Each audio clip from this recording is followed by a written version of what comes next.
Hey everyone, I'm Brad and I'm a VR game developer. I invited everyone to ask a question about game development, whether it's VR or not. Willixer from TikTok asked, what is the biggest difference between working on a normal game versus a VR game? I'd say the biggest difference has to do with keeping in mind the player's body in real life. And there are different ways that this is done. One is the developers basically don't consider it at all. They measure how tall you are automatically or manually, and then just take your height and stretch your arms and stretch your torso to match the height of your body and leave it at that. But that can create a problem. Some players are obviously going to be taller than others. So would that mean that it's fair if those players, for example, if you're playing a shooting game, can reach up and look over a wall or a fence or something like that and shoot down at shorter players who can't?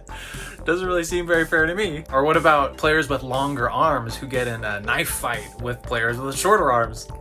Who's gonna win? I know I say that it's not very fair, but I think having some uniqueness to the different players would be really unique and interesting, and that's something that I think could really only be done in VR. Like, your real life body actually has an impact. But that's kind of a debate in and of itself. So what a lot of games do is they take your real life measurements, how tall you are, and then basically set every player's height to be the exact same in-game. So even really short players are going to have the same in-game height as a really tall player, just to level the playing field. I'm not sure how I feel about that. Maybe it depends on the type of game, but there are a lot of different aspects of how players' real-life bodies can impact the game. Some are fun and kind of cool, and some are, I don't know, might put you at a disadvantage. So that's something to consider. There are also a bunch of other factors related to cheating, like, I don't know what the word is, like body manipulation for exploiting movement speed, stuff like that. What if you, in real life, in your play space, doesn't matter how tall you are,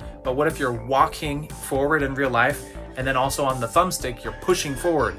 Does that mean that you get double speed because your headset is tracking, okay, the player's moving forward, and then on the joystick, it's also tracking, okay, the player's moving forward. So there are ways where that can get exploited, but I know that there are games who are compensating for that and tracking things like that to try to prevent exploits. So man, the human body, like when you mix it with a video game, is really tricky, but it makes it really interesting. If you have any other questions, ask me. And if you want to know the answers, then you gotta follow. I'll talk to you soon.